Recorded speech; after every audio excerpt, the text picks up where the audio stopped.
দেখুন, এখন যা গল্প দেখবেন সেটা স্বর্ণযুগেরই। কেন বলছি বলুন তো? কারণ 2025 সাল বা 2026 সাল, এখন যত সিনেমা আসতে চলেছে বেশিরভাগই স্বর্ণযুগ থেকে তুলে আনা কোনো না কোনো ক্যারেক্টার। সেটা রঘু ডাকাত হোক, বা কেউ বলে বিপ্লবী, কেউ বলে ডাকাতের অনন্ত সিংহ, কিংবা ভবানী পাঠক বা দেবী চৌধুরী রানী, এগুলো সবই তো স্বর্ণযুগের, মানে 90 দশকের লোকেরা ভালো করে এইসব গল্পগুলো জানেন। এবার সেই সব যুগ থেকে তুলে নিয়ে আসা ক্যারেক্টারগুলোকে এখন সিনেমার পর্দায় প্রতিস্থাপিত করা হচ্ছে। এবার ঘটনাটা হচ্ছে, কেন এই ক্যারেক্টারগুলোকে তুলে নিয়ে আসছে? এগুলো হচ্ছে, এই ক্যারেক্টারগুলোকে তুলে নিয়ে আসার কারণ রয়েছে। কারণ এইগুলো দিয়ে সিনেমা বানালে লোকে কিন্তু এই গল্পগুলো দেখবে, কারণ এগুলো হিস্ট্রির সঙ্গে হচ্ছে মানে যুক্ত। তাই এর গল্পগুলো দেখতে মানুষের বেশ ভালো লাগবে। সেরকমই একটা ক্যারেক্টার সিনেমা হলে ফিরতে চলেছে, সেটা হচ্ছে বেলা দে। বেলা দে 90 দশকের মানুষ চিনবে। মহিলা মহল বলে একটা অনুষ্ঠান মনে পড়ছে, যেটা আকাশবাণী ভবনে হতো।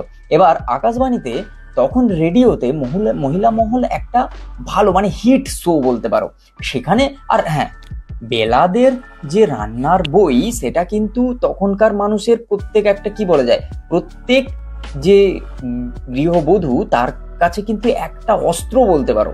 বা কোনো অনুষ্ঠান বা বিয়ে বাড়িতে বেলাদের বইটাই গিফট দেওয়া হতো। সেই রান্নার বই বিশাল বিখ্যাত ছিল। এবার মহিলা মহল এই অনুষ্ঠানটা যে কতটা তখনকার দিনে রেডিওয়ে শোনার জন্য মানুষ মুখিয়ে থাকতো, তা কিন্তু যার ট্রেলার ইউটিউবে চলে এসছে। ঋতুপর্ণা সেনগুপ্ত রয়েছে মুখ্য চরিত্রে। হ্যাঁ, ঋতুপর্ণা সেনগুপ্ত বলতে মনে পড়লো, আলো মুভিটা দেখেছেন আপনারা? আলো মুভি যদি দেখে থাকেন, সেখানে ঋতুপর্ণা চরিত্র যেমন ছিল, বেলা চরিত্রে ঠিক ঋতুপর্ণাকে সেরকমই দেখা যাবে। এবার ঋতুপর্ণা সেনগুপ্ত যে এখনকার লিডিং একটা অ্যাক্ট্রেস, যে সেই 90 দশক থেকে আজ পর্যন্ত নিজের জায়গাকে কোন লেভেলে ধরে রেখেছে, তা আলাদাভাবে বলার কোনো অপেক্ষা রাখে না। এবার ঋতুপর্ণা সেনগুপ্তকে বেলার চরিত্রে কেমন লাগবে সেটা তো সিনেমা হলে কেন, ট্রেলার দেখলেই বুঝতে পারবেন। আর যেহেতু তখনকার গল্প, তো সিনেমার এফেক্টটাও তখনকারই থাকবে। এবার এই সব ধরনের গল্প দেখার দর্শক আলাদা।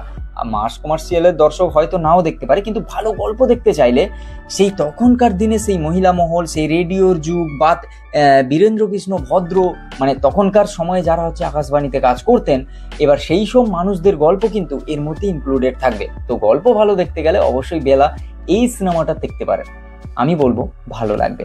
এটা একটা ভালো ফ্রেশ একটা গল্প আসতে চলেছে। তো চলো, দেখা যাচ্ছে খুব তাড়াতাড়ি নতুন একটা ভিডিও। আমার তো ট্রেলারটা বেশ ভালো লেগেছে, তোমাদের কেমন লেগেছে অবশ্যই কমেন্ট করে জানাও। দেখা যাচ্ছে খুব তাড়াতাড়ি নতুন একটা ভিডিও। টাটা।